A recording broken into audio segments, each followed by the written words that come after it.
Hello guys, welcome back to Bisecting News.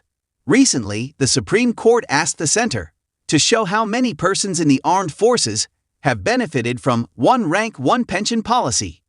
The court also said that centers stand on one rank, one pension presented a much rosier picture than what is actually given to the pensioners of the armed forces. So, in this video we are going to discuss about the one rank, one pension policy. What is it all about? And also its brief history.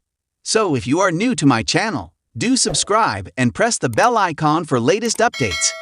Also share it with your friends. Now coming back to our topic. What is one rank, one pension policy?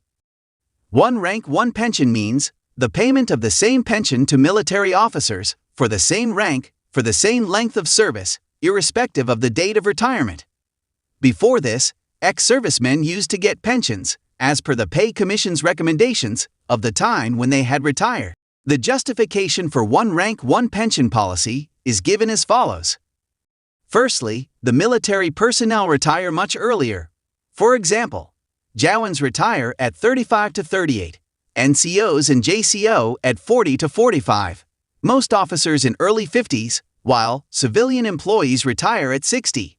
This denies opportunity for longer service at higher pay grades and hence higher pensions. Secondly, each pay commission widens gap between veterans who have retired earlier and those who retire later, since the retirement date also determines quantum of pension, that is 50% of last pay drawn. And lastly, the terms and conditions of military service is much tougher than civilian employees. Soldiers undergo prolonged hardship postings, risk to lives and restriction of fundamental rights.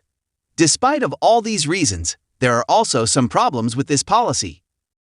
Firstly, it's the financial. Grant of full Orop will further bloat the government's pension bill by 78,300 crore, ahead of 7th Pay Commission in 2016. Secondly, it's the administrative. It is a huge task to pass all the benefits, with no cutoff date, to all living ex-servicemen, as records of pensioners before 1980s were maintained manually. And lastly, it's the legal problem.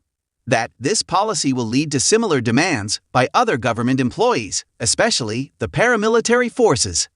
Also, employees on contributory pension scheme, since 2004, may demand return to fixed pensions. So this was all about the brief overview of the one rank, one pension policy. If you like my work, please share this video, it would be of great help to me. And also, don't forget to like and subscribe Bisecting News.